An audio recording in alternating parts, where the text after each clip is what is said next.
Nagsimula ang pelikula sa babaeng nagngangalang Tina, na nagtatrabaho bilang custom service sa Swedish airport. Siya ay may sinaunang anyo, na parang itsura ng hayop at may napakalakas na pang-amoy na nagbibigay daan sa kanya upang ma-detect ang mga emosyon tulad ng pagkakasala, kahihiyan, at galit ng mga tao. Ang kakaibang kakayahan na ito ay kapaki-pakinabang sa trabaho niya dahil matagumpay niyang nahuhuli ang mga taong may dalang ilegal na bagay. Sa kabila nito, siya ay labis na naaasiwa sa sarili tungkol sa kanyang hitsura at kakaibang pakiramdam na tila hindi siya nabibilang sa mga tao. Sa sumunod na eksena, makikitang nakatira siya sa bahay sa gitna ng kagubatan kasama ang nobyo na si Roland. Isa siyang dog trainer at may ilang aso sa kanilang tahanan. Kahit na ayaw ni Tina sa mga aso at palagi silang agresibo na tumatahol sa kanya, tinitiis niya ito alang-alang kay Roland. Isang araw, sa trabaho, may dumaan na pasahero at naramdaman niyang may itinatago ito. Kaya tiningnan ng katrabaho niya ang mga gamit ng lalaki ngunit walang nakitang kakaiba.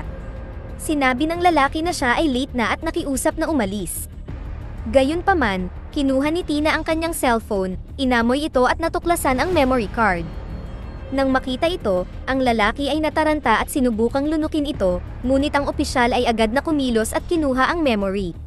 Pagbalik ni Tina sa kanyang posisyon, napansin niya ang kaaya-ayang amoy na hindi tugma sa sinumang pasahero.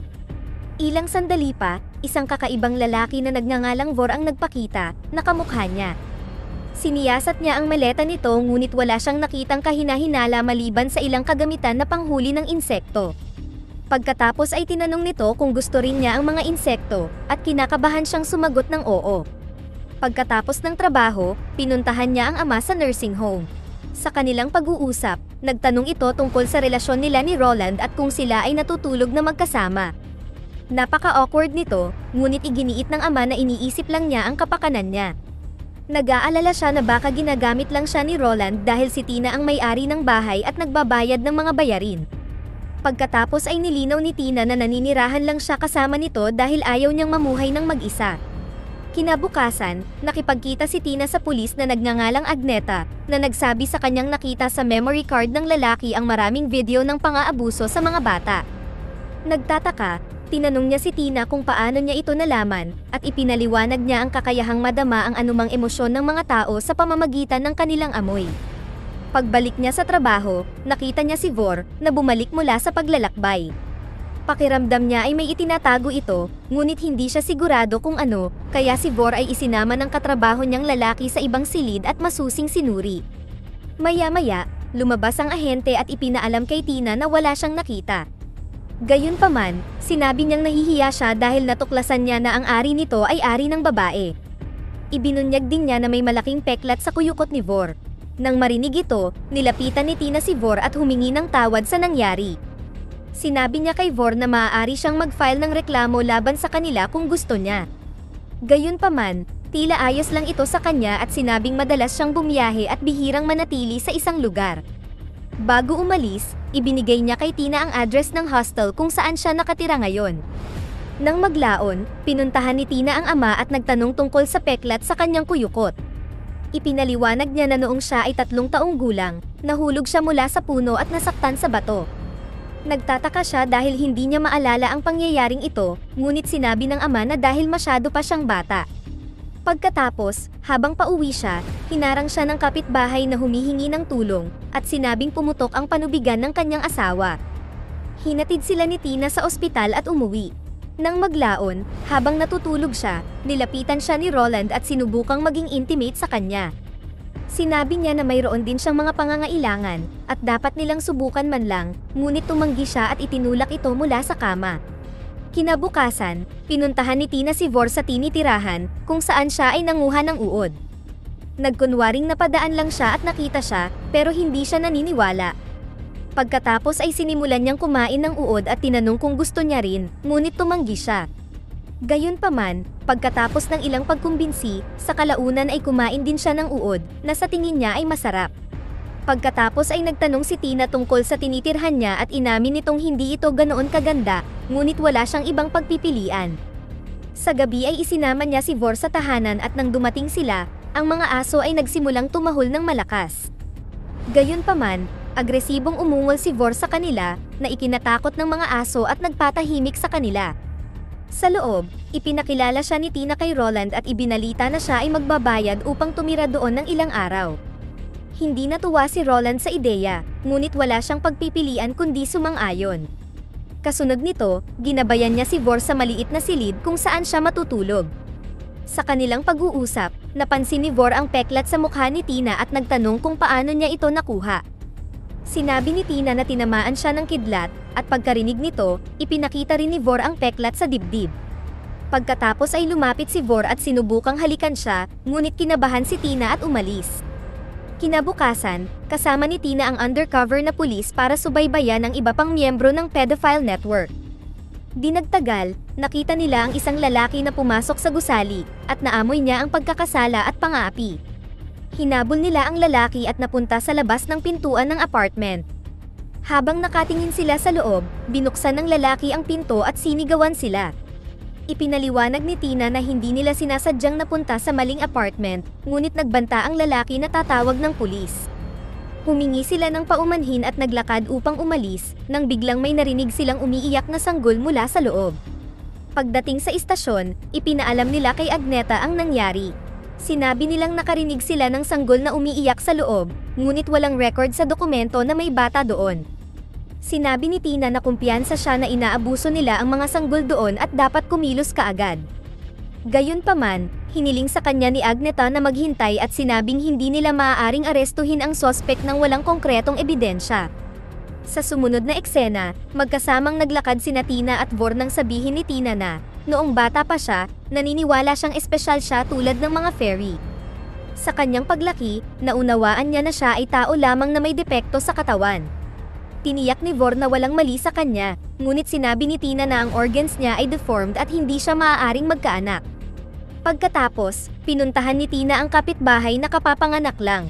Sa puntong iyon, dumating si Vor, sinabing hinahanap niya si Tina dahil kailangan niya ng kasirola. Nang makita ang bagong silang, nasabik siya at tuwang-tuwa na nakipag-usap sa sanggol. Nang gabing iyon, makikita si Vor sa kanyang silid, na sumisigaw sa sakit. Pagkatapos ay pumunta siya sa kagubatan at umiri ng buong lakas. Ilang sandali pa ay nalaman natin na siya ay nagluwal ng sanggol. Kinabukasan, bumalik si Tina kasama ang pulis sa gusali at natuklasan nilang wala doon ang mga sospek, kaya mabilis nilang pinasok ang bakanting apartment. Doon, nakadiskubre nila ang baby crib at may naamoy si Tina na masama. Hindi nagtagal ay nakita niya ang isang tropeo at sa loob nito, mayroong kamera. Sinuri nila ang nilalaman nito at kinilabutan nang makita ang video na inaabuso ng matanda ang sanggol. Pagkatapos, dinala nila ang ebidensya kay Agneta, at agad na inaresto ang may-ari ng apartment. Gayunpaman, sinubukan nitong itanggi na sa kanya ang kamera at sinabing inosente siya. Maya-maya, nasa bahay na si Tina nang magsimulang umulan ng malakas.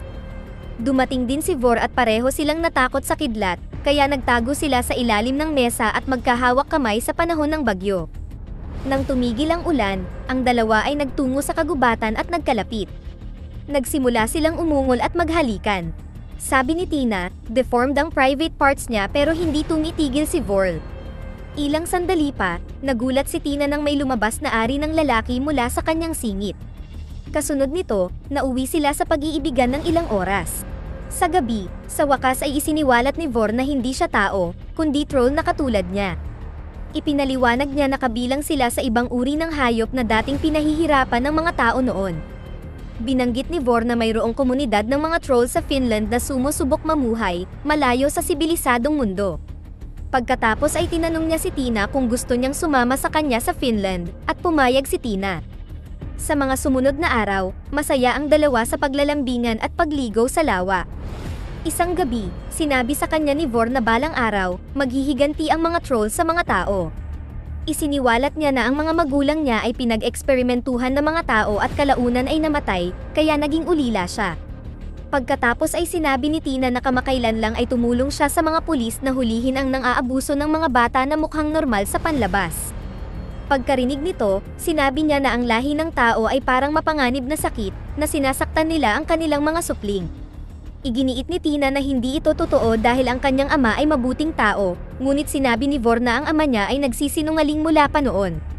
Kinabukasan, binisita niya ang ama sa nursing home at hiniling niyang malaman ang tungkol sa tunay na mga magulang. Sinubukan nitong iwasan ang mga tanong niya ngunit nagalit si Tina at inakusahan na siya ang dahilan ng kawalan niya ng kumpiyansa sa sarili sa buong buhay niya. Dahil sa pagsigaw, natakot ng husto ang ama, at maya-maya ay dumating ang nurse at pinaalis si Tina.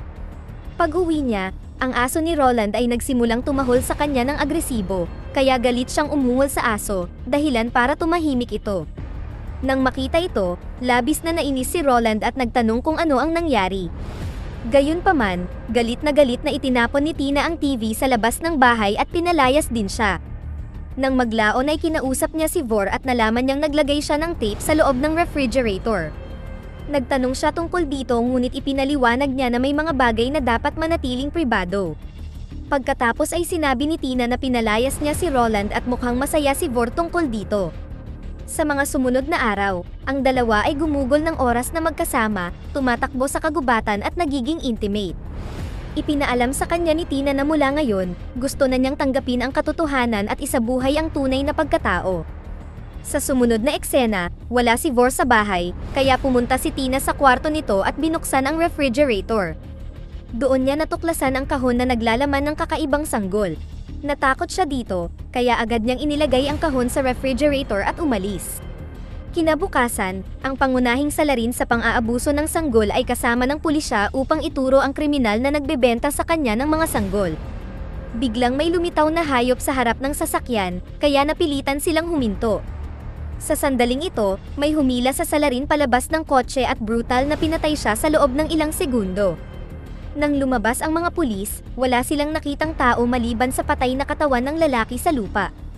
Maya-maya, dumating ang emergency team, kasama si Tina, na kinilabutan nang makita ang bangkay. Umuwi siya at galit na hinarap si Vor at kinumpronta sa nangyari. Inamin niya na kinailangan niyang patayin ang lalaki dahil hindi ito karapat-dapat na mabuhay. Pagkatapos ay nagtanong siya tungkol sa sanggol sa refrigerator, at sumagot siya na kilala ito bilang Hisi, ang namamatay na binhi ng troll. Bagamat ito ay mukhang sanggol na tao, ang katawan nito ay parang putik at hindi sila nakakaranas ng mga sensasyon at kumakain at natutulog lamang. Sinabi niya na hindi sila nabubuhay ng matagal, kaya itinatransform sila sa sanggol na tao at ipinagpapalit. Nang marinig ito, tinanong ni Tina kung ano ang ginagawa niya sa mga totoong sanggol, at inihayag niya na ibinebenta niya sila sa mga kriminal na nang-aabuso ng bata. Bahagi ito ng pagganti niya bilang troll laban sa mga taong nagpahirap sa kanyang lahi. Kinilabutan si Tina at sinabing napakasama ng ugali niya, ngunit sinabi niya na ang mga tao ay dapat magdusa gaya ng mga troll. Nagkaroon ng mainit na pagtatalo sa pagitan nila at kalaunan ay umalis si Tina at nagtungo sa kagubatan, kung saan kumain siya ng mga uod. Maya-maya, nakarinig siya ng kaguluhan mula sa kapitbahay at pumunta doon upang tingnan ito. Ipinaliwanag ng kapitbahay na ang sanggol nila ay inatake habang sila ay nasa labas.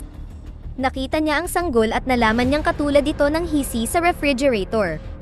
Napagtanto niyang pinag-swap ni Vor ang sanggol at ang Hisi, na sadyang ginawa niyang kamukha ng kanilang anak. Kasunod nito, nagmamadali siyang pumunta sa silid ni Vor upang komprontahin ito, ngunit wala ito. Natagpuan niya ang sulat na nagsasabing pupunta siya sa Finland at niyaya siyang sumama sa kanya. Sa gabi, nakipagkita siya kay Vor sa barko na sinasakyan niya, at natutuwa si Vor na makita siya.